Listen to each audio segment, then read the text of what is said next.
né dans une famille athée et j'ai grandi avec des amis musulmans. La seule chose que je connaissais de Jésus, c'est après et avant Jésus-Christ dans les livres d'histoire. En 2022, il m'est arrivé quelque chose qui m'a un peu bouleversé. Je m'étais fait virer de mon lycée et au-delà de ça, familialement parlant, personnellement, voilà quoi, j'étais pas dans le meilleur des états. Je fumais énormément de drogue. Vraiment, j'étais dans ça, j'étais très triste. En fait, j'ai mis la drogue comme fondation de ma vie. Sans ça, j'avançais pas vraiment. Et j'ai fait une très belle rencontre qui est celle de Dieu. En juin 2023, j'étais dans mon lit. Dès que je suis parti dormir, j'ai entendu une voix audible me parler. Et cette voix m'a dit, c'est pas par là que tu dois aller. C'est pas le chemin que tu dois prendre. Et sur le moment, j'ai pas trop compris. Vraiment, sur le moment, je me suis dit, bon, c'est quoi ça? Et c'est que 3 jours après, j'ai écouté un témoignage chrétien. J'avais jamais écouté ça de toute ma vie. La fille, du coup, parle de son témoignage et elle dit comme quoi Dieu lui a parlé audiblement. Ça fait un déclic de ma tête.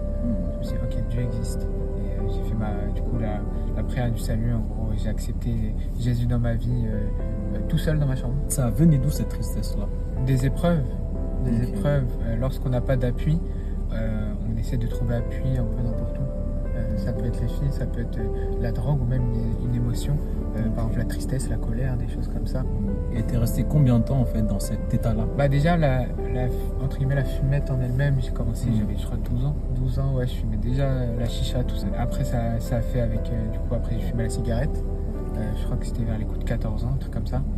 Et la drogue j'ai commencé vers quand je suis arrivé, quand j'étais au lycée, du coup je dirais 15 ans. Et après j'ai réellement accroché, du coup ouais, vers 17 ans, 16 ans, 17 ans. Quel a été en fait le moment clé pour toi où tout a basculé? En gros, lorsqu'il m'a parlé, c'était en fin juin 2023. Je sentais déjà que le Seigneur, il m'appelait à arrêter de fumer. Il voulait que j'arrête de fumer. Du coup, j'ai voulu faire de mes propres forces pendant 2 mois. En gros, juillet, août. Et j'arrivais à tenir des 3 jours, 2 jours, mais j'arrivais pas à arrêter. C'est quand début septembre, où c'était un dimanche soir, je me rappelle très bien. J'ai fait une prière à Dieu.